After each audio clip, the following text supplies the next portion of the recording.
Marcus Chen sat at the old piano in the middle of Grand Central Terminal. His fingers moved quickly across the white and black keys. The music filled the busy train station, but most people did not stop to listen. They walked past him with their phones in their hands. They had trains to catch and places to go. Marcus did not mind. He had been playing here for 3 years now. He was used to being ignored. The piano was not fancy. The wood was scratched and old. Some of the keys stuck when he pressed them. But Marcus loved this piano. He came here every Tuesday and Thursday afternoon. He played for 2 hours each time. Sometimes people dropped coins into his open guitar case. Sometimes they dropped dollar bills. It was not much money, but that was not why Marcus played here. Marcus was 28 years old. He had studied piano at a music school in Boston. He had dreamed of becoming a famous concert pianist. He had imagined playing in big concert halls with thousands of people watching him. But life did not work out that way. After he finished school, he could not find work as a performer. He gave piano lessons to children in their homes. He played at weddings on weekends. He played at small restaurants where people talked loudly and did not listen to his music. Then one day, 3 years ago, Marcus discovered the piano at Grand Central Terminal. Someone had donated it to the station. Anyone could play it. Marcus started coming here on his days off. At first, he played because he needed to practice. Then he kept coming back because he liked the energy of the place. Thousands of people passed through this station every day. They came from all over the world. Marcus liked being part of their journey, even if they did not know he existed. It was a Tuesday afternoon in October. The autumn air was cool outside, but inside the station it was warm and crowded. Marcus had been playing for about 40 minutes. He was playing a piece by Chopin. His eyes were closed. His body swayed slightly with the music. He did not notice the little girl at first. When Marcus opened his eyes, she was standing right in front of the piano. She was young, maybe 7 or 8 years old. She had dark brown hair pulled into 2 ponytails. She wore a bright pink backpack with musical notes printed all over it. Her small hand was pressed flat against the side of the piano. Her eyes were closed, just like Marcus's eyes had been. Her face looked peaceful and focused. Marcus continued playing. He watched the girl as his fingers moved across the keys. She did not move. She stood very still with her hand on the piano. Other people walked around her. Some people looked at her strangely. But the girl did not seem to notice anyone else. She seemed to be in her own world. Marcus finished the Chopin piece. His hands lifted from the keys. The last note faded into the noise of the station. Marcus expected the girl to open her eyes. He expected her to clap or say something. But she did not clap. Instead, she opened her eyes and smiled the biggest smile Marcus had ever seen. Then she did something Marcus did not understand. She moved her hands in quick motions in front of her chest. Her fingers made shapes. Her hands moved up and down. Marcus stared at her. He did not know what she was doing. Was she waving? Was it some kind of game? Then he realized what it was. She was using sign language. The girl was deaf. A woman rushed over to the girl. She looked worried. She was in her mid-30s with the same dark brown hair as the little girl. She put her hand on the girl's shoulder and smiled apologetically at Marcus. She signed something to the girl with her hands. The girl signed back, moving her hands quickly and excitedly. Her whole face was bright with happiness. The woman turned to Marcus. "I am so sorry," she said. "I hope Lily did not bother you. We were just passing through and she saw your piano. She pulled away from me before I could stop her." Marcus shook his head. No, she did not bother me at all." He looked down at the little girl. She was still smiling at him. Is she deaf?" Marcus asked quietly. The woman nodded. "Yes, Lily was born profoundly deaf. She cannot hear anything." The woman paused and looked at her daughter with love in her eyes. "But she loves music. I know that sounds strange, but it is true. She loves to feel the vibrations. When we pass by musicians on the street, she always wants to stop. She puts her hand on instruments or on the ground. She feels the music that way." Marcus felt something strange in his chest. It was like a small light had turned on inside him. He had played piano for thousands of people over the years. Some had clapped politely. Some had ignored him completely. But no one had ever experienced his music the way this little girl just had. She could not hear a single note, but somehow she had connected with his playing in a way that moved her.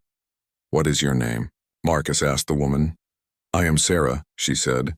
"And this is my daughter, Lily." Marcus smiled at Lily. He waved at her.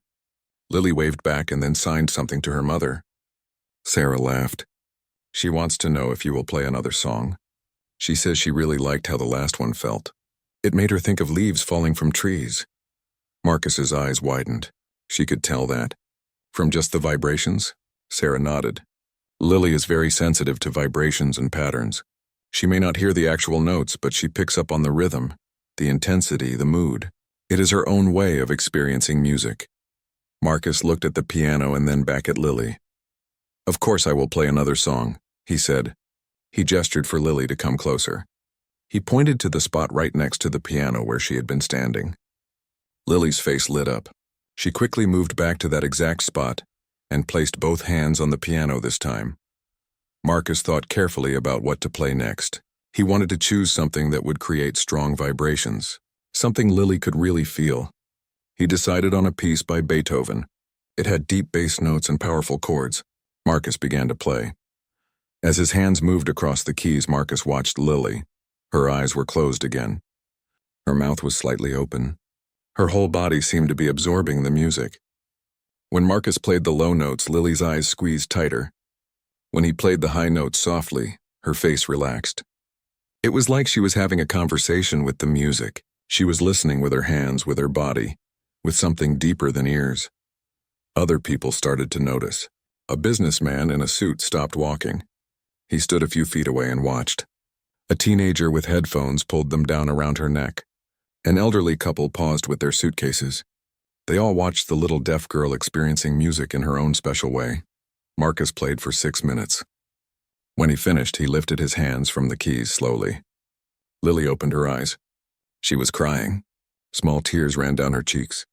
But she was smiling at the same time. She signed something quickly to her mother. Sarah's own eyes filled with tears. She says that was the most beautiful thing she has ever felt. She says it felt like an earthquake made of happiness. Marcus felt his throat get tight. In all his years of playing piano, no one had ever said anything like that about his music. He had received polite compliments from music teachers. He had gotten thank you notes from wedding couples. But this little deaf girl had just given him the greatest compliment of his life. "Thank you," Marcus said quietly. He did not know if he was thanking Lily or if he was thanking something bigger than both of them. Sarah checked her watch. "We really need to go. We are going to miss our train," she signed to Lily. Lily's face fell. She looked sad. She did not want to leave. Marcus felt the same way. He did not want them to go either. Something important had just happened, and he did not want it to end. He pulled out his phone quickly. He typed something and showed it to Sarah. The message said, "Same time next week?" Sarah looked surprised. "Really? You would want us to come back?" "Yes," Marcus said. "If Lily wants to.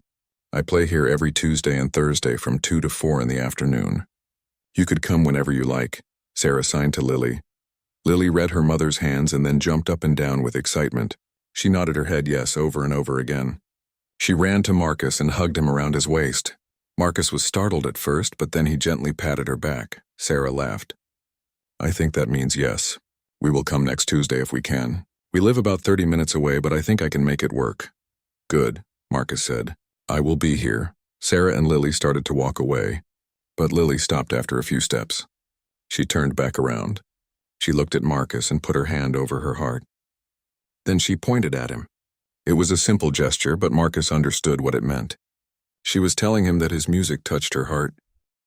Marcus put his hand over his own heart and pointed back at her. Lily smiled one more time and then took her mother's hand. They disappeared into the crowd of people rushing through the station. Marcus sat at the piano for a long moment. He did not play. He just sat there thinking about what had just happened. All around him, people rushed past. They were talking on phones. They were checking train schedules. They were living their busy lives. None of them knew that something important had just happened at this old piano. Marcus looked down at his hands. They were the same hands he had always had. He played the same piano he always played. But everything felt different now. For the first time in years, Marcus felt like his music mattered. Not because it was perfect, not because it made him famous, but because it had touched someone in a real way. He thought about Lily's pink backpack with the musical notes on it. He thought about how she had described his music as leaves falling from trees and an earthquake made of happiness. He thought about her small hands pressed against the piano, feeling every vibration. Marcus started playing again, but this time he played differently. He pressed harder on the bass notes. He thought about the vibrations traveling through the wood of the piano. He imagined someone feeling those vibrations with their hands. He played with more emotion. He played like someone was truly listening, even if they could not hear. The businessman who had stopped earlier dropped a $10 bill into Marcus's guitar case. The elderly couple smiled at him before walking away. The teenager with the headphones gave him a thumbs up, but Marcus barely noticed. He was already thinking about next Tuesday. That night, Marcus went home to his small apartment in Brooklyn. He lived alone with his cat, a fat orange tabby named Beethoven. Marcus poured himself a cup of tea and sat on his old couch. He opened his laptop and searched for information about deaf people and music.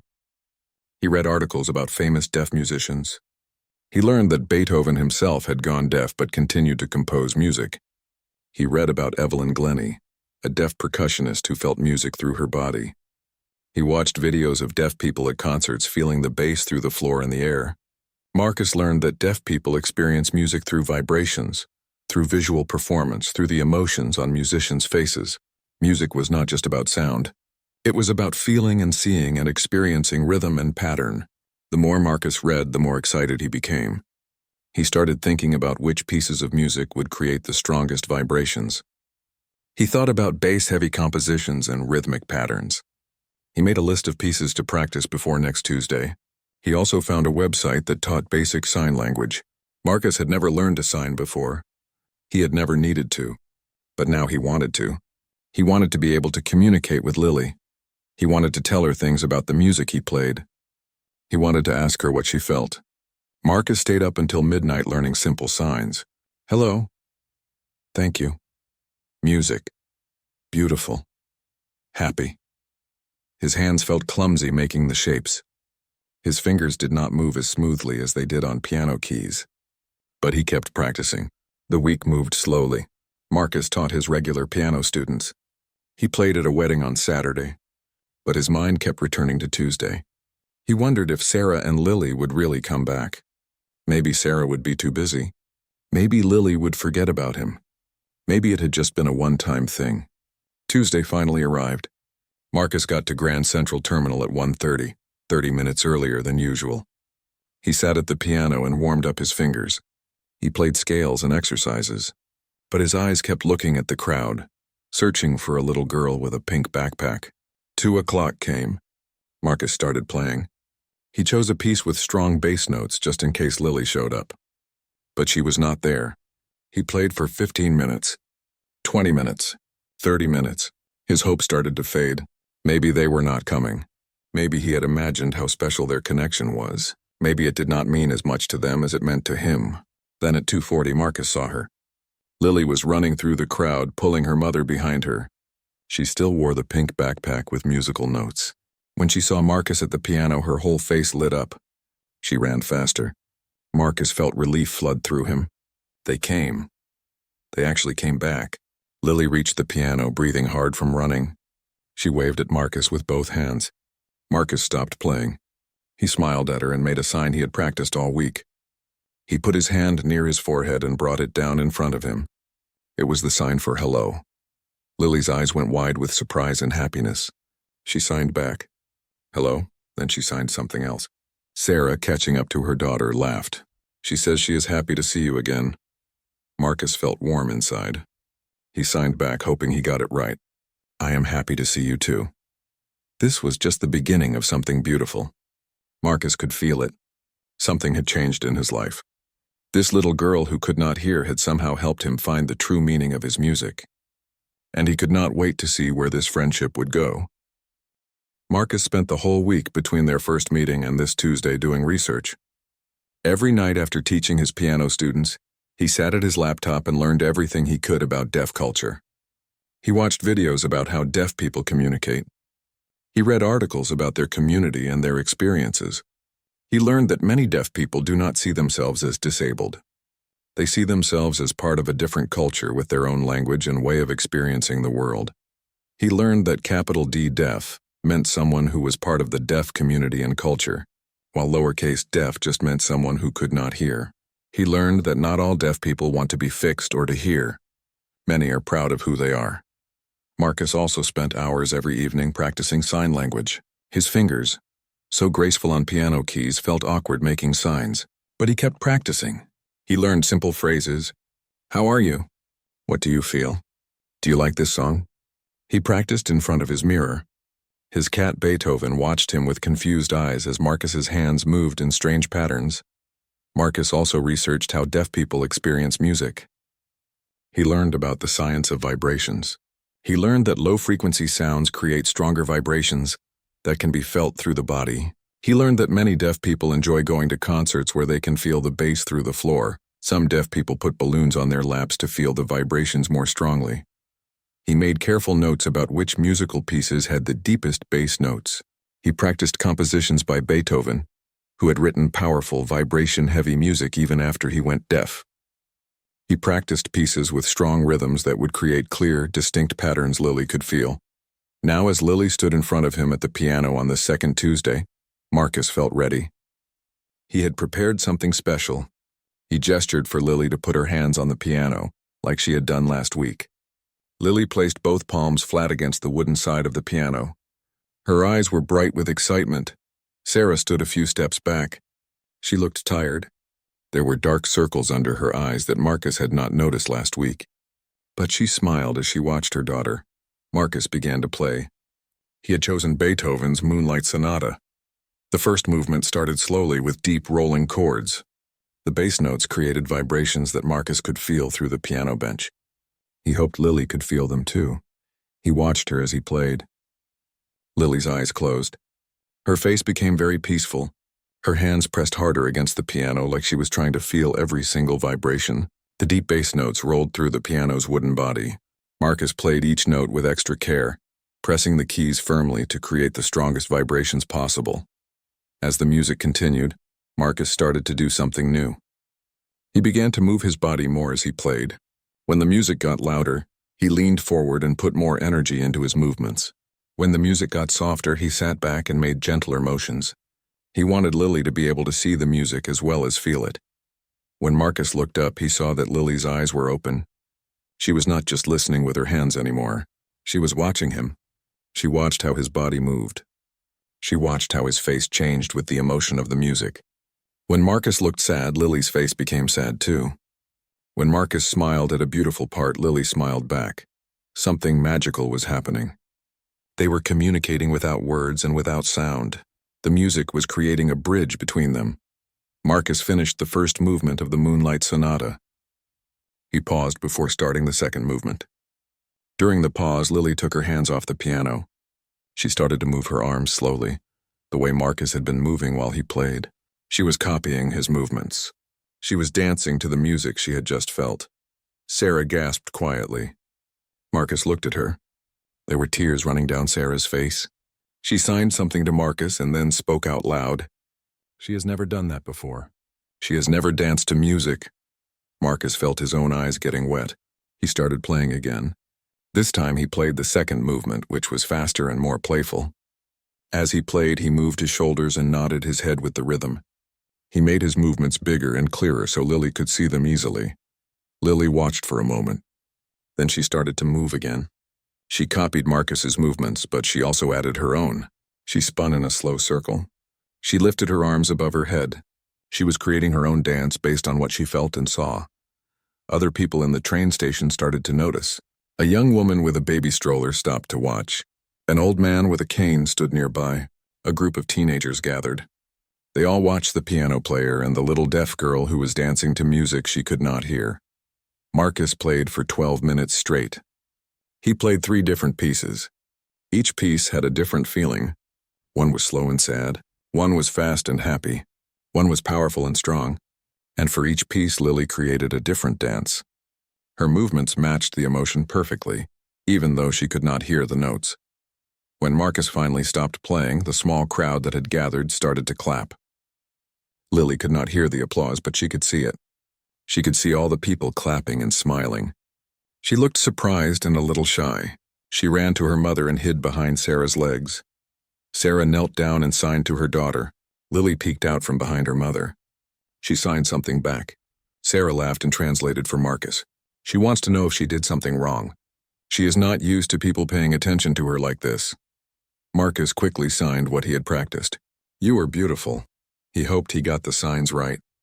Lily's face broke into a huge smile. She understood him. The crowd slowly moved away.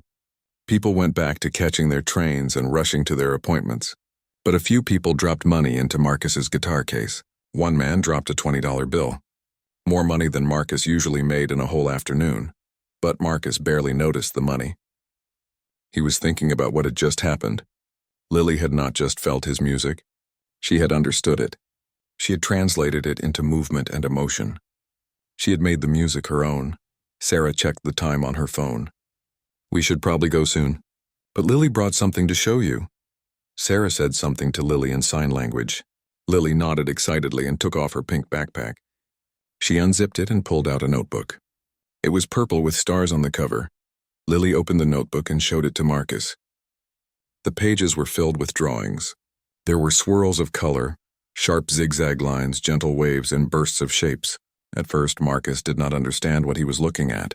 Sarah explained. After we left last week, Lily could not stop thinking about your music.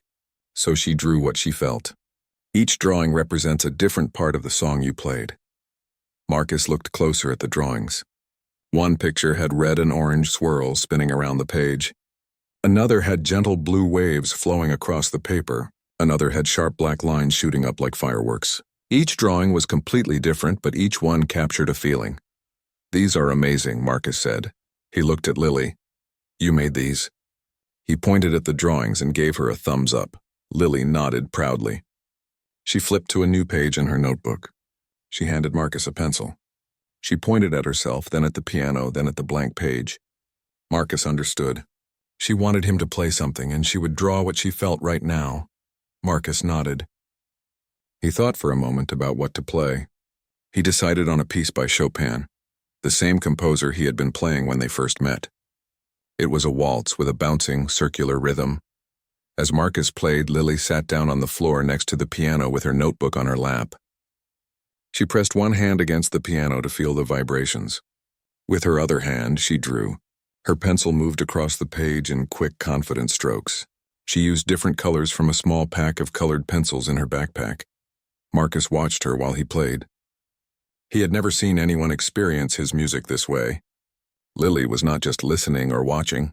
She was creating something new based on what she felt. She was making the invisible visible. When Marcus finished the piece, Lily held up her drawing. It showed circles of different sizes spinning across the page. The circles were in shades of purple, pink, and yellow. They overlapped and connected to each other. It looked exactly like how a waltz should feel, circular and flowing and light. Lily, this is perfect, Marcus said. He did not know if she could understand his words by reading his lips, but he hoped his face showed how impressed he was. Sarah translated. Lily beamed with pride. She carefully tore the page out of her notebook and handed it to Marcus. She signed something. She wants you to keep it, Sarah said. She wants you to remember what your music feels like to her. Marcus took the drawing carefully, like it was something precious. Thank you, he signed to Lily. I will keep this forever. Over the next hour, they developed a routine. Marcus would play a short piece. Lily would draw what she felt. Then Sarah would explain to Marcus what Lily was trying to show in her drawing. Sometimes Lily drew what the vibrations felt like, strong beats or gentle touches. Sometimes she drew what the music made her feel, happiness or sadness or excitement. Marcus started to learn Lily's visual language. He began to understand how she experienced the world. To Lily, music was not about sound. Sarah looked at the money in the guitar case. Wow, you're getting a lot more tips than usual today. Marcus laughed. I think people like watching Lily more than they like listening to me play. I think people like watching both of you together, Sarah said. You have created something special here. Marcus looked at Lily, who was busy drawing another picture. She is special, he said. I have played piano my whole life, but I never understood music the way Lily does. She experiences it so purely, so honestly. There is no pretense, no judgment, just pure feeling. Sarah's eyes got teary again. Do you know how rare it is for someone to see Lily that way? Most people feel sorry for her because she cannot hear. They think she is missing out on something, but you see her gifts instead of her limitations. Marcus thought about this. I do not think she is missing out on anything. She experiences music differently than I do, but that does not make it less real. Maybe she understands music better than people who can hear. She has to work harder to experience it, so she pays more attention. She appreciates it more. Sarah wiped her eyes. I wish more people thought like you. Lily's school is mostly good, but some kids make fun of her because she is different. Some teachers do not know how to include her in music class. They think music is not for deaf kids. This made Marcus angry. That is ridiculous. Music is for everyone. It is not just about hearing. It is about feeling and seeing and experiencing rhythm and pattern. Lily proves that. I know, Sarah said. But try telling that to people who have never met someone like Lily. An idea started to form in Marcus's mind. What if we could show people? What if we could teach people to see music the way Lily does? Sarah looked interested. What do you mean? Marcus was not sure yet. The idea was still forming. I do not know exactly, but there has to be a way to share what Lily and I are doing here. To show people that music is bigger than just sound. Before Sarah could respond, Lily tugged on her mother's sleeve. She signed something urgently. Sarah checked her phone and gasped. Oh no. We were supposed to meet my husband for dinner 20 minutes ago. I completely lost track of time. She signed to Lily, who looked disappointed. Lily did not want to leave. Marcus quickly signed to Lily. Same time on Thursday? He had learned the sign for Thursday during the week. Lily's face lit up. She signed back quickly. Sarah translated. She says yes, definitely yes. And she wants to bring more paper to draw on. Perfect, Marcus said. I will be here. As Sarah and Lily gathered their things, Marcus had an idea. He went to his backpack and pulled out a small notebook. It was nothing fancy, just a cheap notebook he used to write down song ideas. He tore out the pages with writing on them and handed the empty notebook to Lily. For your drawings, he said slowly, hoping she could read his lips. Lily hugged the notebook to her chest. She signed thank you over and over again. Then she did something that surprised Marcus. She reached into her backpack and pulled out a small toy piano keychain. It was plastic and cheap, the kind of toy you win at an arcade. She handed it to Marcus. She wants you to have this, Sarah explained. It is her favorite keychain. She has had it since she was 4 years old. Marcus was touched. I cannot take her favorite keychain. Sarah signed to Lily. Lily signed back firmly. Sarah smiled. She says you have to take it. She says it will remind you of her when she is not here, and it will bring you good luck. Marcus took the tiny plastic piano keychain. It fit in the palm of his hand. Thank you, Lily. I will keep it with me always. Lily gave him one more hug. Then she and Sarah rushed off to catch their train and meet Sarah's husband. Marcus sat back down at the piano. He clipped the little piano keychain to his actual keychain. Then he looked at the drawing Lily had made. The purple, pink, and yellow circles spinning across the page. He carefully folded it and put it in his wallet. Then Marcus started to play again. But he played differently now. He thought about Lily and how she experienced his music. He pressed harder on the bass notes to create stronger vibrations. He moved his body more expressively so that if anyone was watching, they could see the emotion of the music. He played with more feeling than he had ever played before. An elderly woman stopped to listen. She stood there for a full 10 minutes. When Marcus paused, she came over to him. Young man, I have been walking through this station for 30 years. I have heard hundreds of piano players, but I have never heard anyone play with as much heart as you just did. Thank you. Marcus thanked her. After she left, he thought about what she said. He had been playing piano his whole life, but it took a deaf 8-year-old girl to teach him how to play with real feeling. How to play like the music really mattered.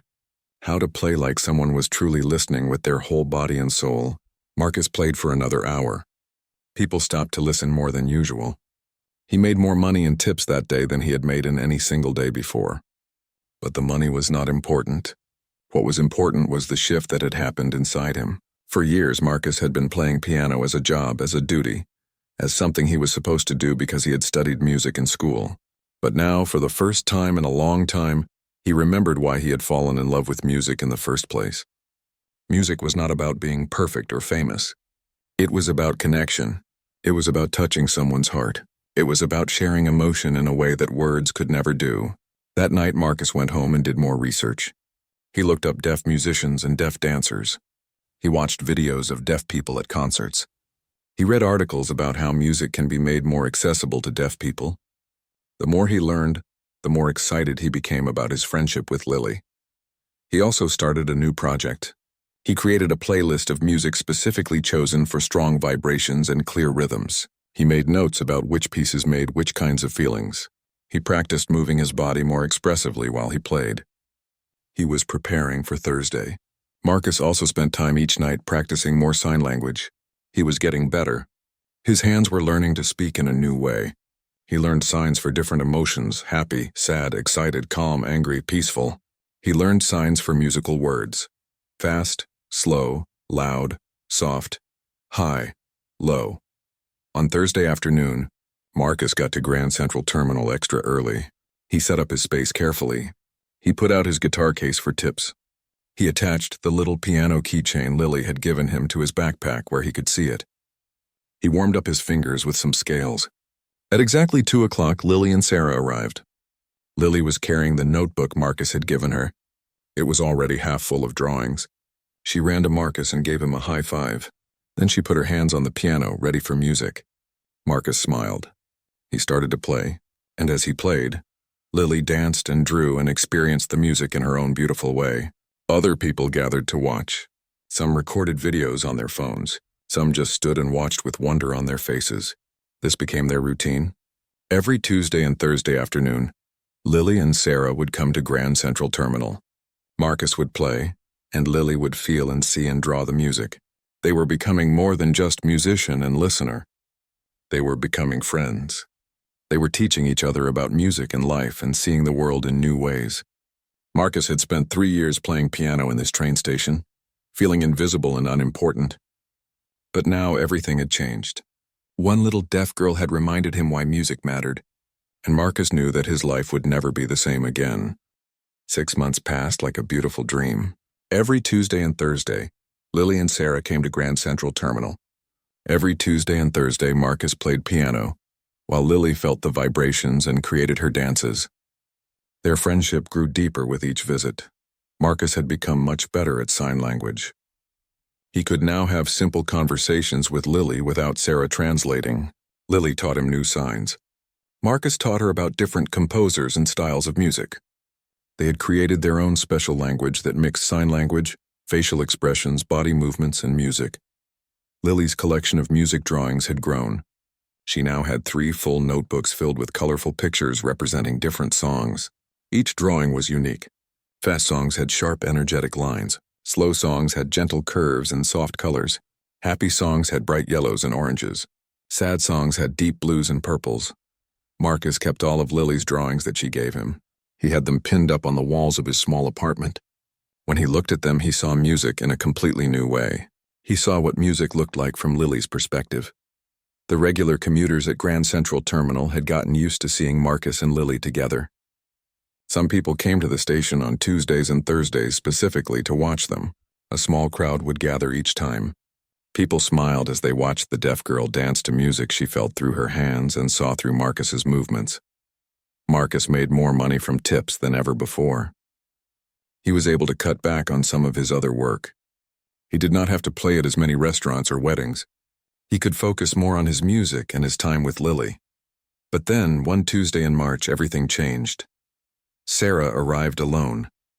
Marcus saw her walking through the station and his heart sank. Where was Lily? Was she sick? Had something happened? Sarah looked upset. Her eyes were red like she had been crying. She came over to Marcus and sat down heavily on the bench next to the piano. Is Lily okay? Marcus asked immediately, signing and speaking at the same time. She is physically fine, Sarah said. She took a deep breath.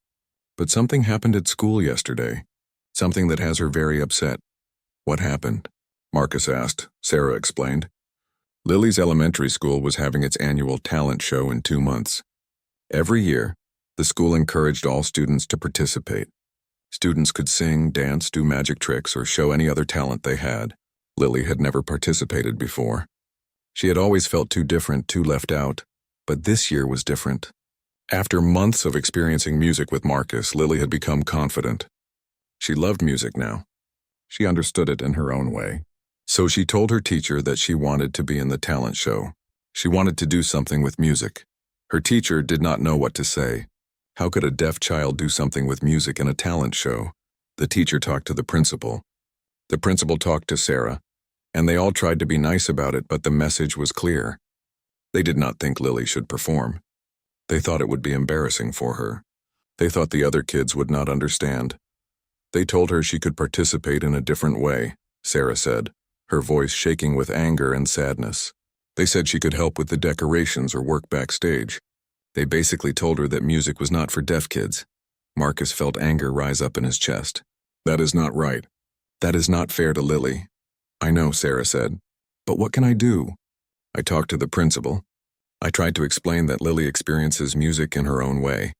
But the principal just kept saying that it would be too confusing for the audience, that people would not understand what Lily was trying to do.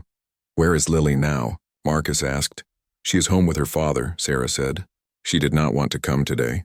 She said she does not want to do anything with music anymore. She feels rejected. She feels like she was stupid to think she could be part of something musical. Marcus felt his heart break. For 6 months he had watched Lily's confidence grow. He had seen her light up every time she felt music. He had seen her create beautiful art, based on what she experienced. And now her school had crushed that confidence with their narrow view of what music should be. This is not right, Marcus said again. He thought hard. There had to be a way to fix this. There had to be a way to show Lily that she belonged in the world of music just as much as anyone else. Then an idea came to him. It was a big idea, a scary idea, but it felt right. Sarah, Marcus said, what if I helped Lily prepare something for the talent show? What if we created a performance together? Sarah looked at him with surprise. What do you mean? Marcus's mind was racing now. The idea was getting clearer. What if Lily and I performed together?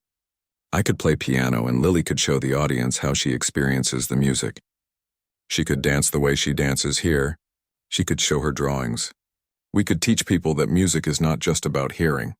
It is about feeling and seeing and experiencing. Sarah's eyes filled with tears. Marcus, that is a beautiful idea. But I do not know if the school would allow it. And I do not know if Lily would be brave enough to do it. Performing in front of her whole school is very different from dancing here at the train station.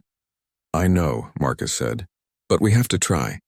We cannot let her give up on music. Not after everything she has discovered about herself. Sarah wiped her eyes. Let me talk to her. Let me see if she is interested. But I cannot promise anything. Marcus nodded. I understand. Just tell her I believe in her. Tell her that what she does with music is special and important. Tell her that other people need to see what she can do. Sarah promised to talk to Lily. She stayed and talked with Marcus for a while longer, but then she had to leave to pick up Lily from her father's workplace. Marcus sat at the piano alone. He did not feel like playing his usual songs. Instead, he played soft, sad music. Music that matched how he felt. He was worried about Lily. He was angry at the school. But most of all, he was determined. He was determined to help Lily see how special she was. 2 days later, on Thursday, both Sarah and Lily came to the train station. Lily looked different. She did not run to the piano like she usually did. She walked slowly, holding her mother's hand. Her face looked sad. Marcus's heart hurt when he saw her like this. He immediately went to her and knelt down to be at her eye level. He signed to her. I missed you on Tuesday. I am so glad you are here today. Lily gave him a small smile. She signed back. Mom told me about your idea. And what do you think? Marcus signed. Lily looked down at her feet. She signed slowly. I am scared. What if people laugh at me? What if they think I look stupid dancing to music I cannot hear? Marcus thought carefully about how to respond. He signed back. Do you remember the first day we met? You put your hand on the piano and felt the music. You were not scared then. You were just being yourself. That is all you need to do at the talent show. Just be yourself and share your gift. But what is my gift? Lily signed. I cannot hear. I cannot sing. What can I do that other kids cannot do better? Marcus took her hands in his. He signed clearly and slowly so she would not miss a single word. Your gift is that you understand music in a way that most people never will. You do not just hear music with your ears. You feel it with your whole body. You see it in colors and shapes. You translate it into art. That is amazing, Lily. That is your superpower. Lily's eyes got wider. Superpower? Yes, Marcus signed. Most people only experience music one way, through their ears. But you experience it in so many ways. Through touch, through sight, through feeling, through art. You are like a music superhero. Lily giggled. It was the first time Marcus had seen her smile since she arrived. She signed. If I am a music superhero, what is my superhero name? Marcus pretended to think hard. He signed. How about the vibration girl? Or the music dancer? Or the rhythm drawer? Lily laughed harder. She signed. Those are silly names. Okay, you think of a better one, Marcus challenged her. Lily thought for a moment. Then she signed. How about Silent Melody Girl? Marcus felt something warm spread through his chest. That is perfect. Silent Melody Girl. The superhero who proves that music does not need sound. Lily's whole face had changed. She looked happy again. She looked like herself. She turned to her mother and signed quickly. Sarah smiled with tears in her eyes. She says she wants to do it, Sarah translated. She wants to perform at the talent show with you. Marcus felt relieved and excited and nervous all at the same time. Okay, then we need to start planning. We have 2 months to create something amazing. Over the next 8 weeks, Marcus and Lily worked harder than they had ever worked before. Every Tuesday and Thursday, instead of just playing random songs, they practiced for the talent show. They created a routine, a performance that would tell Lily's story. Marcus thought carefully about what music to use. It needed to be a piece that had strong vibrations Lily could feel clearly. It needed to have different moods so Lily could show different emotions. It needed to be something the audience would recognize so they would understand they were hearing real music. He finally chose a combination of pieces. He would start with something soft and gentle, showing Lily discovering music. Then he would play something fast and playful, showing Lily's joy. Finally, he would play something powerful and triumphant, showing Lily's confidence. But the music was only half of it. Lily needed to create movements that would show the audience what she experienced. They worked on this together. Marcus would play a section of music. Lily would feel it and create a movement. They would practice that movement over and over until it felt natural. They also decided to include Lily's drawings in the performance. Sarah helped them create large posters of some of Lily's best music drawings. During the performance, they would display these drawings so the audience could see how Lily visualized music. The most important part was creating a connection between Marcus's playing and Lily's movements. They developed a system, a silent language. When Marcus raised his hand while playing, it meant the music was getting louder. When he leaned back, it meant the music was getting softer. When he moved his shoulders in a circular motion, it meant the rhythm was flowing and smooth. When he made sharp, quick movements, it meant the music was staccato and energetic. Lily learned to watch Marcus carefully. She learned to read his body language and translate it into her own movements. They practiced until they could communicate perfectly without words or sounds. Sarah watched their practices with amazement. You two are creating something I have never seen before. It is like you are speaking a completely new language. We are, Marcus said. We are speaking the language of feeling, the language of connection, the language that goes beyond hearing. Word spread about what Marcus and Lily were preparing. The regular commuters at Grand Central Terminal heard about it. Some of them offered to help. A woman who worked in advertising offered to make professional posters of Lily's drawings. A man who owned a video production company offered to record the performance. Everyone wanted to support Lily, but not everyone was supportive. The school principal was hesitant about letting Lily perform. She worried that it would be too confusing for the other children. She worried that Lily would be embarrassed if the audience did not understand what she was doing. Sarah had to fight for Lily's right to perform. She had several meetings with the principal. She showed videos of Lily dancing at Grand Central Terminal. She explained what Marcus and Lily were trying to do. Finally, after 3 weeks of back and forth, the principal agreed. Lily could perform at the talent show. But there was a condition. Lily and Marcus would perform at the end of the show after all the other students. That way, if it went badly, it would not ruin the whole event. Sarah was angry about this condition. She felt like the school was setting Lily up to fail by putting her last. But Marcus saw it differently. Being last is actually perfect, he told Sarah. We will be the closing act. We will be what people remember.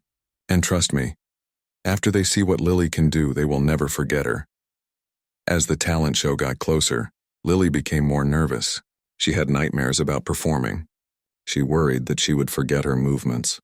She worried that people would laugh at her. Marcus understood her fear. He had felt the same way before his first piano recital when he was young. So he made a deal with Lily. If you get scared on stage, he signed to her, just look at me. Do not look at the audience. Just watch me play. Pretend we are back here at Grand Central Terminal, just the two of us. Forget that anyone else is watching. Lily nodded. Just you and me. Like always. Just you and me, Marcus agreed. We are a team. Silent melody girl and her piano-playing sidekick. Lily laughed. You are not my sidekick. You are my partner. Partners, Marcus agreed. Always. The week before the talent show, they practiced every single day. Not just on Tuesdays and Thursdays, but every day. Marcus took time off from his other work. Sarah brought Lily to Grand Central Terminal every afternoon. They went through the routine over and over until it was perfect. Their practice sessions drew bigger crowds than ever. People loved watching them work together. The videos that people posted online started to get attention. A local news station even came to interview Marcus and Lily. Lily signed on camera about why she loved music, and Sarah translated. Music is not just sound, Lily signed.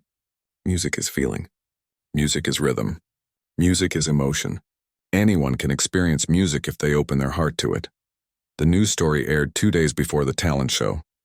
Suddenly, a lot of people knew about Lily and what she was trying to do. The school principal called Sarah in a panic. She was worried that too many people might show up at the talent show now. But Sarah stood firm. Good. Let people see what Lily can do. Let them see that deaf children can do anything. The night before the talent show, Marcus could not sleep. He was more nervous than he had been before any performance in his whole life. This was not about him. This was about Lily. He could not let her down. He got up at 3 a.m. and went to his piano. He played through their entire routine one more time. As he played, he looked at all of Lily's drawings on his walls. Each one represented a moment they had shared. Each one showed how much Lily had grown in the past 6 months. Marcus made a promise to himself and to Lily. Tomorrow he would play better than he had ever played before. Tomorrow he would help Lily show the world her gift. Tomorrow they would prove that music belongs to everyone, even a little deaf girl who could not hear a single note. The sun came up. It was the day of the talent show. Marcus got dressed carefully. He wore his best black suit. He polished his shoes. He wanted to look professional. He wanted to show that he took this performance seriously. He met Lily and Sarah at the school 2 hours before the show. Lily was wearing a beautiful blue dress that moved when she spun. Sarah had made it especially for the performance. Lily looked nervous but excited. They set up the stage. Marcus had brought a keyboard since the school did not have a piano.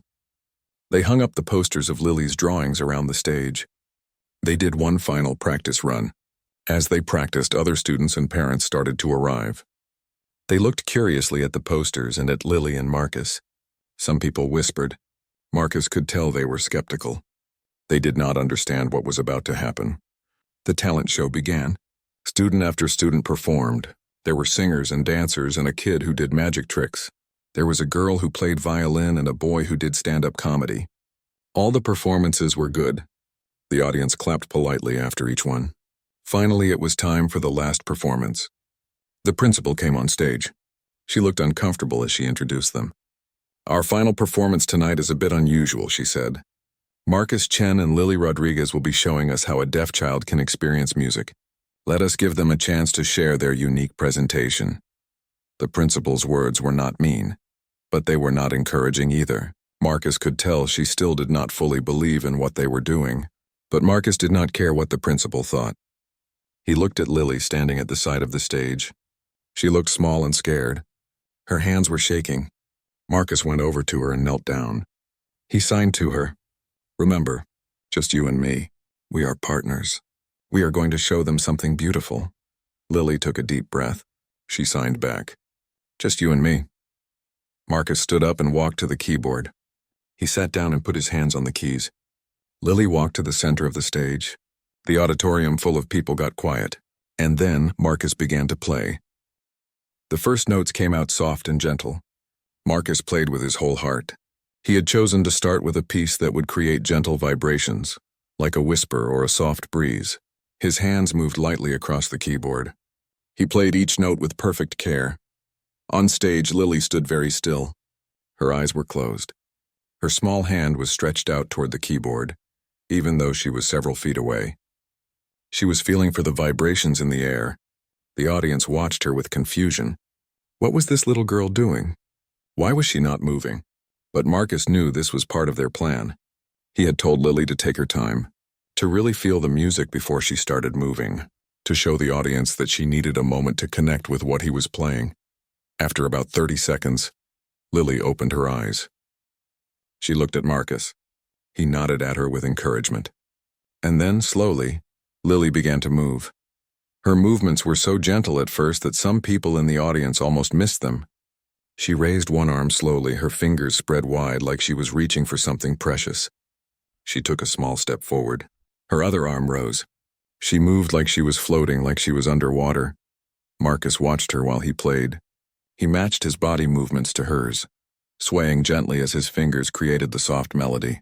As the music started to build, he moved more. He leaned into the keyboard. His shoulders rose and fell with the rhythm. Lily watched him and responded. When Marcus leaned forward, showing that the music was getting stronger, Lily's movements became bigger. When he pulled back, showing the music was getting softer, Lily made her movements smaller and more delicate. They were having a conversation without words. Marcus would speak through his playing and his body.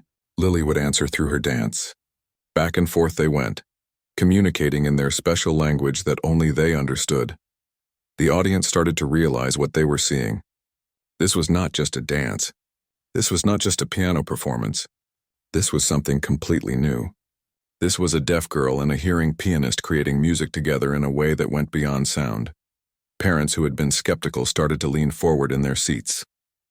Children who had been fidgeting became still. Everyone watched with growing fascination. Marcus moved into the second part of their performance.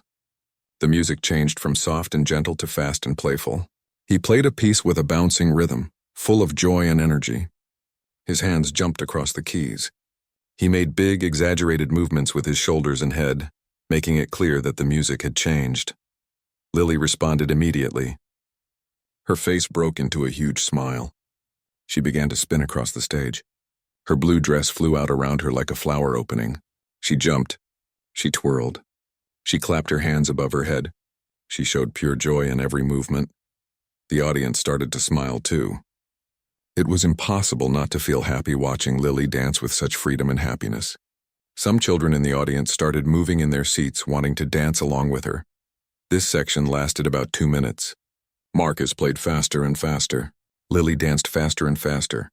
Their energy built and built until it felt like the whole auditorium was vibrating with joy. Then suddenly Marcus stopped playing. Complete silence.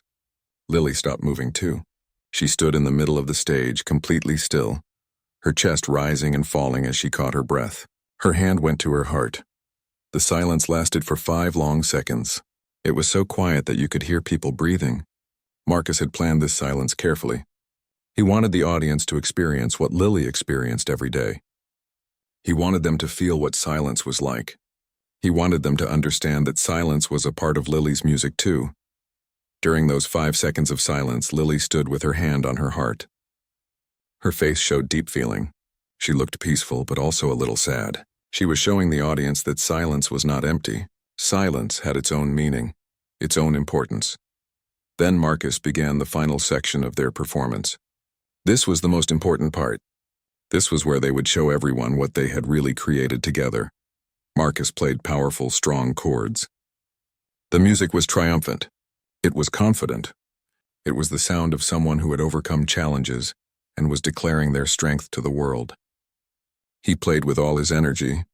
His whole body moved with the music. He stood up from the keyboard bench as he played, unable to sit still. Lily responded with movements that showed power and confidence. She was no longer the gentle girl from the first section or the playful girl from the second section. Now she was a warrior. She was a champion. She stretched her arms wide like she was embracing the whole world. She lifted her face to the ceiling with pride. She stomped her feet to show strength. As Marcus played the most powerful chords, Lily did something they had practiced many times. She began to sign words while she danced. She signed big and clear so everyone in the audience could see. "Music is for everyone," she signed. Her hands made the shapes boldly. "You do not need ears to feel rhythm. You do not need ears to love music. Music lives in your heart." Sarah sat in the front row, tears streaming down her face. She was supposed to stand up and translate Lily's signs for the audience, but she found she could not move. She was frozen in her seat, overwhelmed with pride and love for her daughter. But it did not matter that Sarah did not translate, because somehow the audience understood. They understood what Lily was trying to tell them. They could see it in her movements. They could feel it in the power of Marcus's playing. They could sense it in the connection between the two performers. Marcus played the final rising chord progression. The music was building to its peak. Lily began to spin faster and faster, her dress creating a circle of blue around her. Marcus's hands flew across the keyboard, playing with more passion than he had ever played in his life. And then, for the finale, Lily struck her ending pose. She stopped spinning suddenly. Her arms stretched out wide on both sides. Her face lifted toward the ceiling. Her whole body showed triumph. She held the pose perfectly still. Marcus played one final powerful chord. The note rang out through the auditorium. Then he lifted his hands from the keyboard. Silence. Lily held her pose. Marcus stood at the keyboard, his chest heaving from the effort of playing with such intensity. They had done it. They had performed their piece perfectly. For 3 long seconds, nobody in the audience moved. Nobody made a sound. The silence was so complete that it felt heavy. Marcus started to worry. Had they failed? Had the audience not understood? He looked at Lily, who still held her ending pose. Was she wondering the same thing? Then, a single person in the middle of the auditorium stood up. It was a man Marcus did not know. The man began to clap. His applause echoed in the quiet room. Then another person stood. A woman near the back. She clapped too. Then another person, and another, and another. Within 10 seconds, every single person in the auditorium was on their feet. Parents, children, teachers, everyone. They clapped and clapped. The sound was thunderous. Lily broke her pose and looked at the crowd with wonder. She could not hear the applause, but she could see it. She could see all the people standing. She could see their hands moving. She could see the big smiles on their faces. She could feel the vibrations of all that clapping through the stage floor. Sarah jumped up from her seat and ran onto the stage. She grabbed Lily and held her tight, crying and laughing at the same time. Lily hugged her mother back, her own face wet with tears of joy. But then something happened that nobody expected. A woman in the 3rd row, who was a teacher at the school, did something simple but powerful. She stopped clapping with her hands making noise. Instead, she raised her hands in the air and shook them. It was the sign language way of applauding. It was silent applause that Lily could see. The woman next to her saw this and copied it. She raised her hands and shook them in the air. Then the person next to her did it. Then another person. Then another. Like a wave spreading across the ocean, it moved through the entire auditorium, row by row, person by person. Everyone stopped making noise with their clapping. Instead, they raised their hands above their heads and shook them.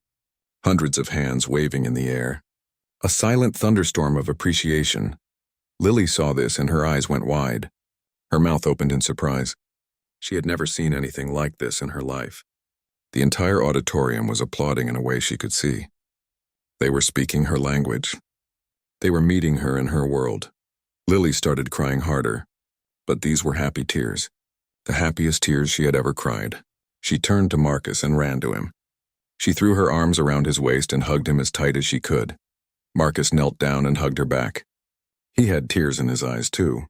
"You did it," he said, even though he knew she could not hear him. "You showed them. You showed everyone." The silent applause continued for a full minute. Nobody wanted to stop. They wanted Lily to see how much they appreciated what she had done. They wanted her to know that she had changed how they thought about music and about deaf people. Finally, the principal walked onto the stage. She had tears on her face too. She looked embarrassed. She knew she had doubted Lily. She knew she had almost prevented this amazing moment from happening. The principal raised her hands and shook them in the silent applause. Then she went to Lily. The principal knew a little sign language, so she signed to Lily. "Thank you." David showed him the video on his phone.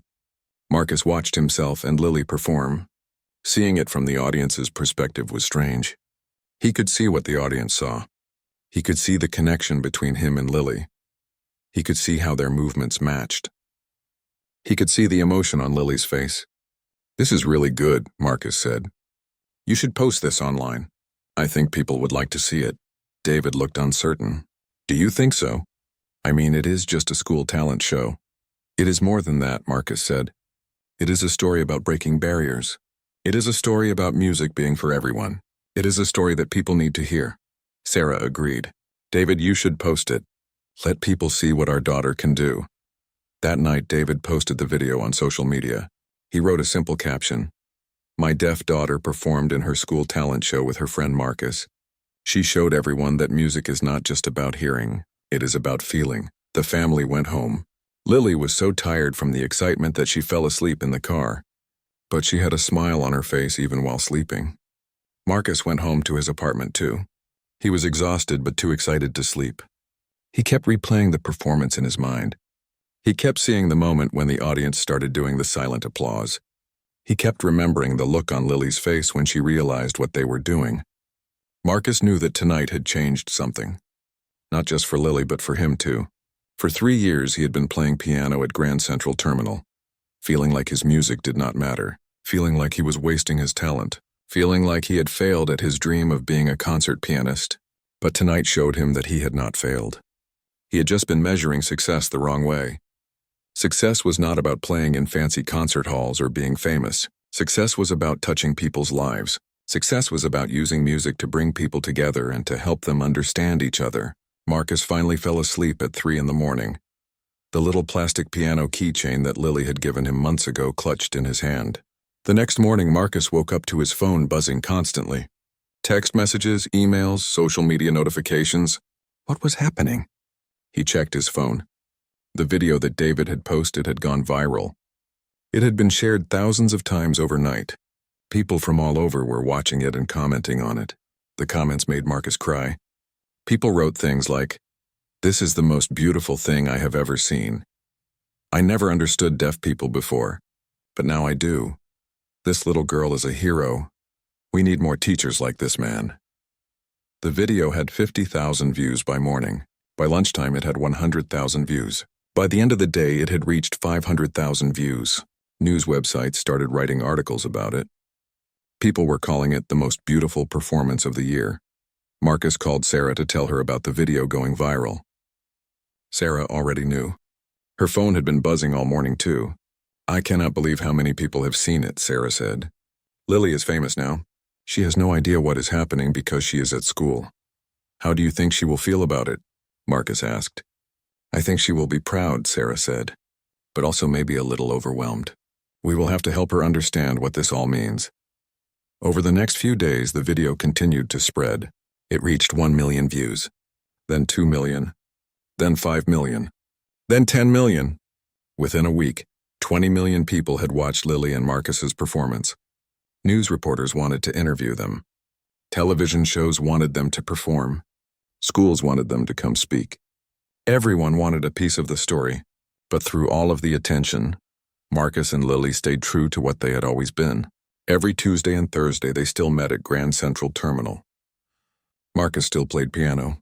Lily still danced and drew her pictures. They still communicated in their special silent language. The only difference was that now bigger crowds came to watch them. And now those crowds knew what they were seeing. They knew they were watching something special. They knew they were watching a friendship that had changed how people thought about music and about deaf people. Marcus's life changed too. He got job offers from music schools. They wanted him to teach a new kind of music class, one that focused on making music accessible to everyone, including deaf students. He got invited to speak at conferences about music education. He got asked to write articles about his teaching methods. But the most meaningful change came from the deaf community itself. Deaf adults reached out to Marcus and Lily. They thanked them for showing the world that deaf people could experience and enjoy music. Some shared their own stories about being excluded from music classes when they were young. Some said that watching Lily perform had healed something inside them that had been broken for years. One woman, who was in her 60s and had been deaf since birth, wrote a long letter to Marcus. She said that she had always loved the idea of music, but had been told her whole life that music was not for her. After seeing Lily's performance, she had gone to her first concert. She stood near the speakers and felt the vibrations.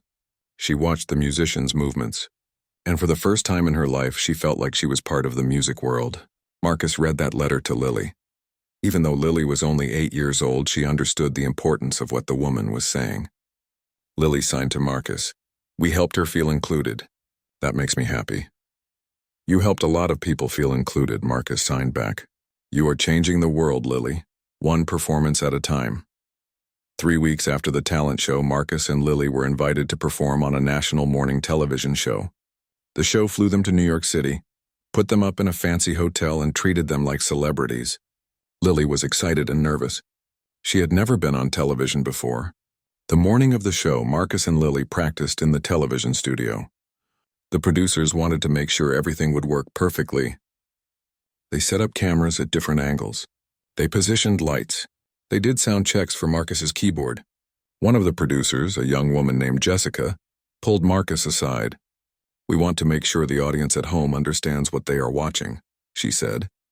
"Should we have someone translate Lily's signs when she performs?"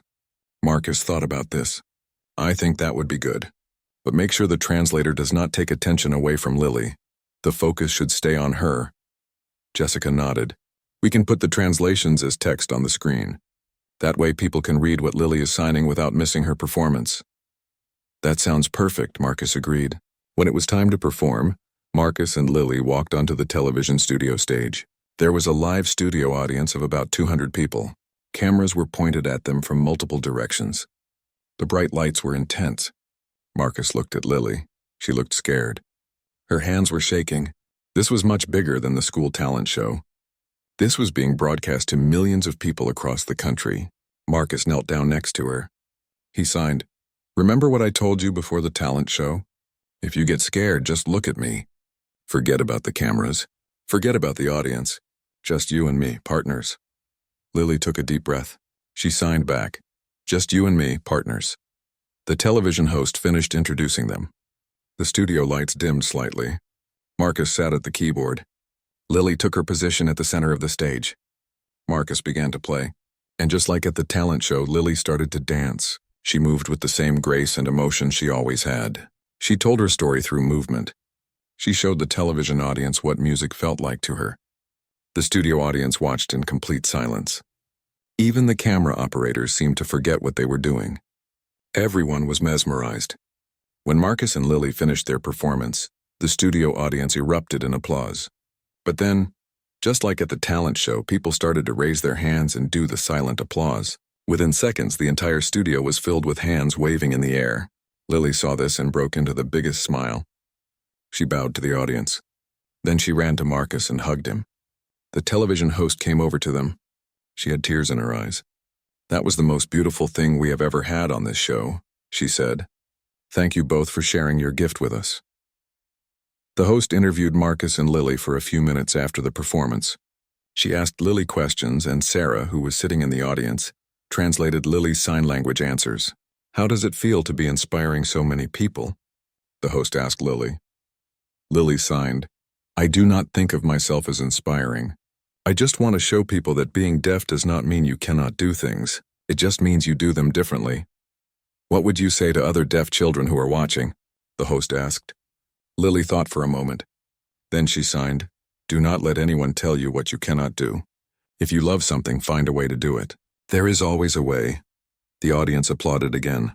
The host turned to Marcus. "And what about you? What have you learned from working with Lily?" Marcus spoke slowly and clearly. "Lily taught me that music is not about perfection. It is not about technique or skill. Music is about connection. Music is about sharing emotion. Music is about bringing people together." I thought I was teaching Lily about music, but really she was teaching me. After the television appearance, the video of their performance was posted online. 1 year had passed since that first Tuesday when Lily put her small hand on Marcus's piano. 1 year since their friendship began. 1 year since both of their lives changed forever. Marcus was sitting at the piano in Grand Central Terminal on a Tuesday afternoon, just like always. But today was special. Today was the anniversary of the day they met. Marcus had planned something to surprise Lily. When Lily and Sarah arrived, Marcus stood up from the piano bench. He signed to Lily, "Happy anniversary. 1 year ago today we became friends." Lily's face showed surprise and happiness. She signed back, "I remember that day. It was the best day of my life." Marcus reached into his backpack and pulled out a wrapped gift. He handed it to Lily. "I made something for you." Lily carefully unwrapped the gift. Inside was a beautiful leather-bound book. On the cover, written in gold letters, were the words, "Lily's Music Journal." Lily opened the book. The pages were thick and high quality, perfect for drawing, but that was not all. Marcus had done something extra special. He had taken Lily's favorite drawings from over the past year and had them professionally printed on the first pages of the journal. Each drawing was labeled with the name of the piece of music it represented and the date Lily had created it. Lily looked through the pages with wide eyes. She saw her drawing of the Chopin waltz from their first meeting. She saw her drawing of the Beethoven piece from their second meeting. She saw dozens of her creations, all preserved beautifully in this book. Tears started rolling down Lily's cheeks. She looked up at Marcus and signed, "This is the most beautiful gift anyone has ever given me." "Thank you." Sarah was crying too. "Marcus, this is too much." "You did not have to do this. I wanted to," Marcus said. "These drawings are art. They deserve to be preserved. Someday when Lily is grown up, she will have this book to remember our friendship and all the music we created together." Lily hugged the journal to her chest. Then she hugged Marcus. They stood there in the middle of the busy train station, teacher and student, friends bonded by music and understanding. But Lily had a surprise too. She pulled away from Marcus and signed, "I have something for you too, but it is not here. It is at my house. Can you come visit us this weekend?" Marcus looked at Sarah. She nodded. "We would love to have you over for dinner on Saturday. Lily has been working on something secret for weeks. She would not even tell me what it was." "I would be honored," Marcus said. Saturday came. Marcus took the subway to Lily's neighborhood in Queens. He had never been to their house before. Their friendship had always existed at Grand Central Terminal. This felt different, more personal. Sarah opened the door and welcomed Marcus inside. The house was small but cozy. Family photos covered the walls. Lily ran to greet Marcus at the door. She was bouncing with excitement. "Are you ready to show me the surprise?" Marcus signed to her. Lily nodded eagerly. She took Marcus's hand and led him to the living room. In the corner of the room, covered with a sheet, was something big. Lily went over and dramatically pulled off the sheet. Underneath was an old upright piano. It was not fancy. The wood was scratched and faded, but it was a real piano. Marcus looked at it with confusion. "Where did this come from?" David, Lily's father, spoke up. "We bought it at a garage sale 3 weeks ago. It cost us almost nothing because it needed work. I spent the past 2 weeks fixing it up, tuning it, repairing the keys. It will never be a concert piano, but it plays." "But why?" Marcus asked. Lily signed to him. "So you can teach me to play." Marcus felt his throat get tight with emotion. "You want to learn to play piano? But Lily, you cannot hear the notes." Lily signed back confidently. "I do not need to hear the notes. I can feel them. You taught me that music is not just about sound. If I can feel music through your playing, then I can feel music through my own playing too." Marcus looked at Sarah and David. They both smiled and nodded. Sarah said, "She has been asking for piano lessons for months. She wants you to be her teacher." Marcus sat down heavily on the couch. He felt overwhelmed. "I do not know if I can teach piano to someone who cannot hear. I have never done that before." Lily came and sat next to him. She signed, "You did not know if you could perform with a deaf girl, but we did it. You did not know if you could teach music to deaf students, but you are doing it. You can teach me too. I know you can." Marcus looked at this little girl who had changed his life so completely. She was right. A year ago, he would have said all of this was impossible. A deaf girl dancing to music? Impossible. A piano player and a deaf girl performing together on national television? Impossible. Teaching music classes to deaf students? Impossible. But Lily had taught him that impossible was just a word people used when they did not want to try something new. "Okay," Marcus said. He signed as he spoke so Lily would not miss a word. "I will teach you to play piano." but we will have to figure it out together. I will be learning just as much as you." Lily jumped up and down with happiness. She ran to the piano and sat on the bench. She looked at Marcus expectantly. Marcus laughed and joined her at the piano. He sat next to her on the bench. For a moment he just looked at the keys. How do you teach piano to someone who cannot hear? Then Marcus remembered all the lessons Lily had taught him over the past year. Music was not about sound. Music was about feeling, about rhythm, about connection. If Lily could experience music by feeling vibrations and seeing movements, then she could create music the same way. Marcus started simple. He took Lily's right hand and placed it on the piano. Not on the keys, but on the wooden case, just like she used to do when he played.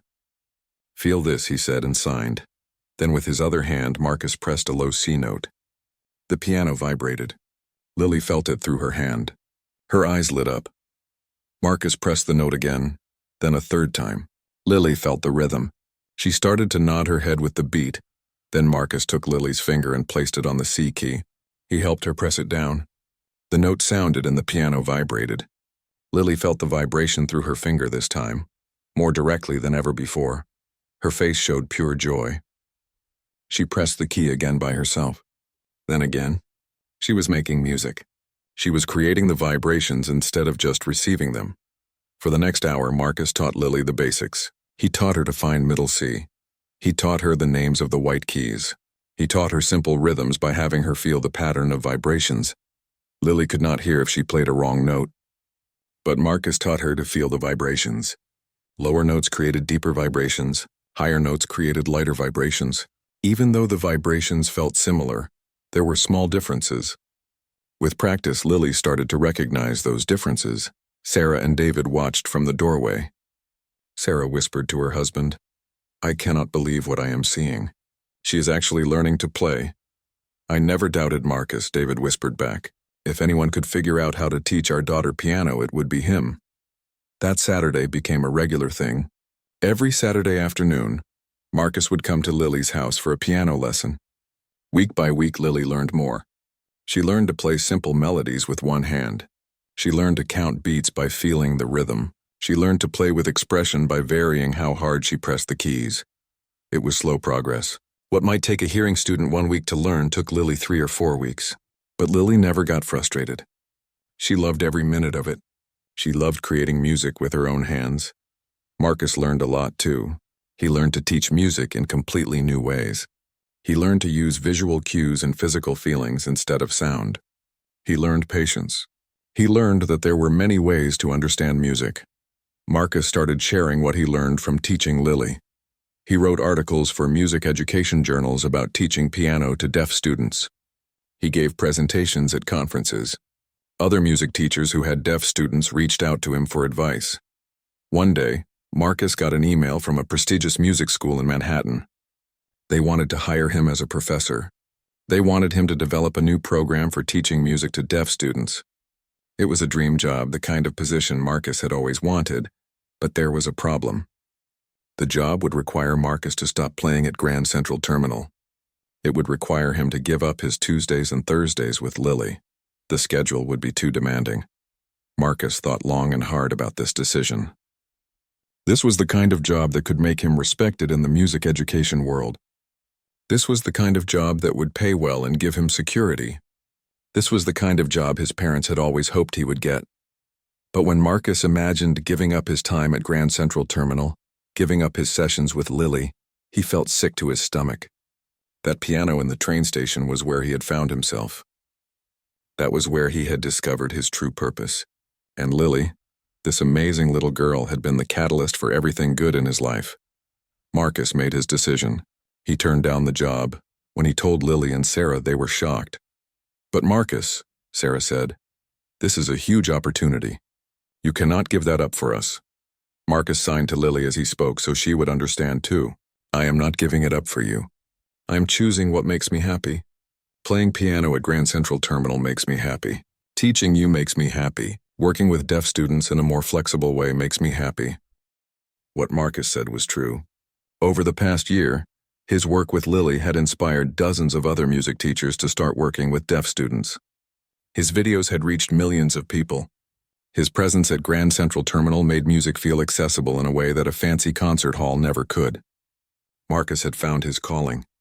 It was not about prestige or money. It was about making a difference. 2 years after Marcus and Lily first met, another amazing thing happened. Lily's school was having another talent show, but this year was different. This year, the school had created a special category in the talent show. It was called Accessible Arts, and it was specifically for students with disabilities who wanted to perform. 3 deaf students signed up. 2 students in wheelchairs signed up. 1 blind student signed up.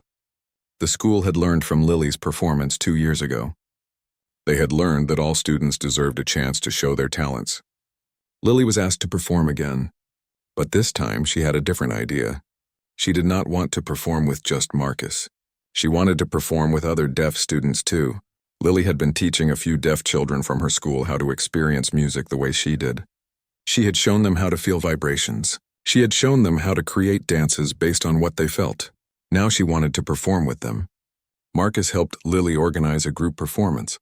5 deaf children between the ages of 7 and 10 would perform together. Marcus would play piano.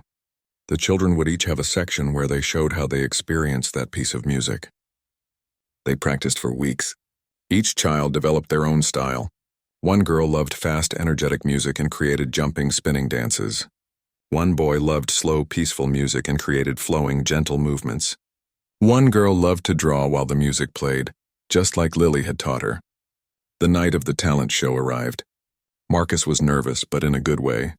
He was proud of what these children had accomplished. When it was time for their performance, all 5 deaf children stood on stage with Marcus.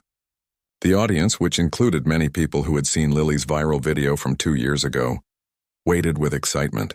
Marcus began to play. One by one, the children showed their interpretation of the music. Some danced. Some used sign language to express the emotion of the music. 1 child played a drum, feeling the rhythm through the vibrations. The performance was beautiful and chaotic and real. It was not perfectly synchronized like a professional show, but it was honest. It showed 5 different children experiencing music in 5 different ways, all of them valid, all of them meaningful. When the performance ended, the entire audience did the silent applause. Hundreds of hands waved in the air. The 5 deaf children saw this and their faces glowed with pride and happiness. After the show, parents of the deaf children came to Marcus with tears in their eyes. "Thank you for showing my son that he can be part of music," one father said. "Thank you for giving my daughter confidence," one mother said. "Thank you for changing how our school thinks about students with disabilities," a teacher said. But Marcus did not take credit for any of it. "Thank Lily," he said, pointing to the little girl who started it all.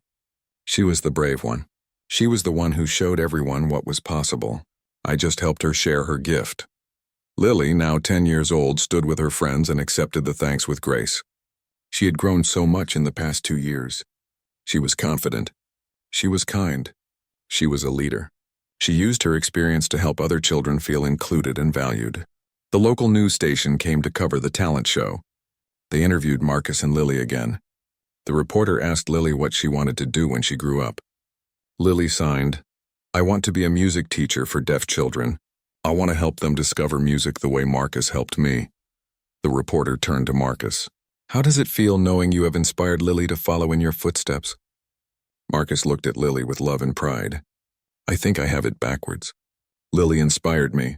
She taught me what music really means. She taught me that teaching is not about following rules or traditional methods. Teaching is about seeing each student as an individual and helping them find their own path.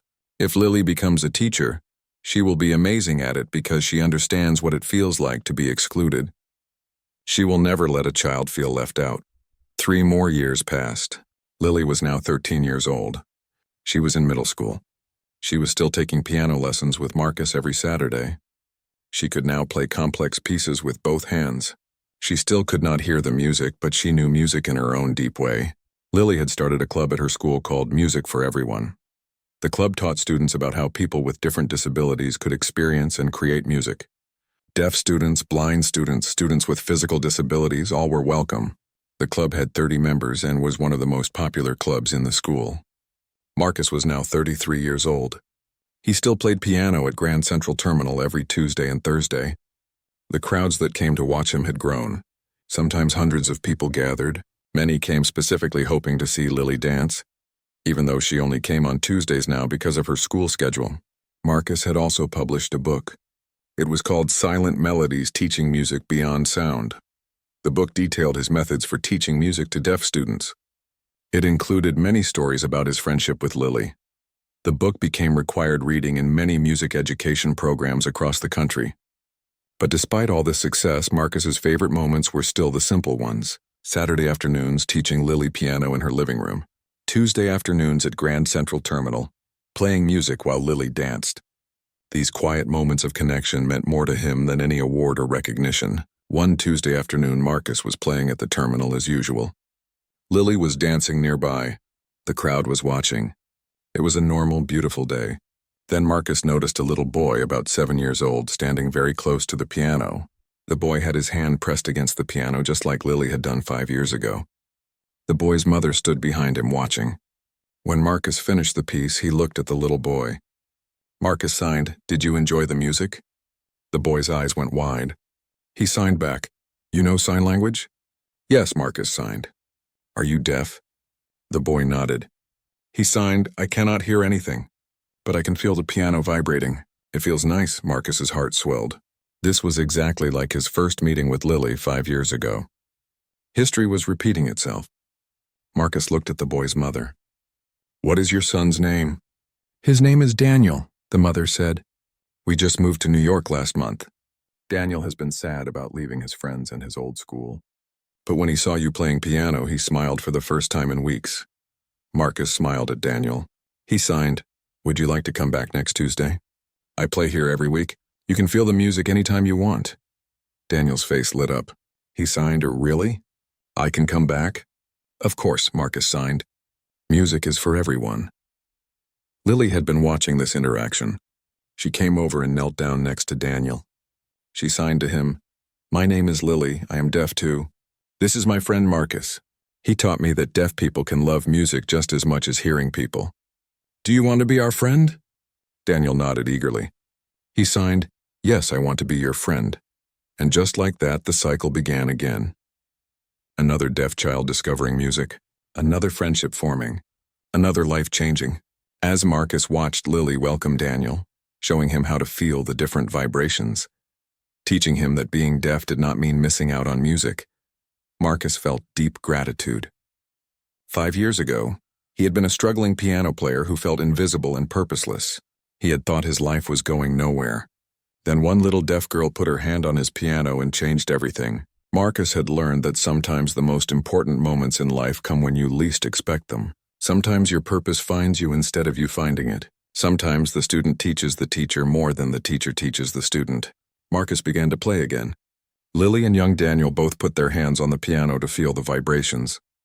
They smiled at each other, two deaf children connected by music and by the man who believed in them.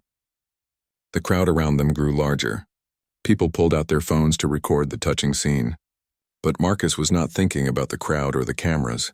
He was thinking about how lucky he was. He was lucky to have met Lily, lucky to have discovered his true purpose, lucky to spend his days sharing music with people who experienced it in unique and beautiful ways. Marcus played a joyful, energetic piece. Lily began to dance. Young Daniel watched her with wonder, seeing for the first time that deaf kids could dance to music, that deaf kids could be part of something beautiful. The music filled the train station. People stopped to listen. Some smiled. Some cried. Some pulled their children close and whispered to them about kindness and inclusion. And in the middle of it all, a piano player and a deaf girl created something that transcended sound. They created connection. They created understanding. They created hope. Marcus played the final chord. His hands lifted from the keys. Lily struck her ending pose, arms outstretched, face lifted upward. The same pose she had done at that first talent show 5 years ago. The crowd erupted in applause.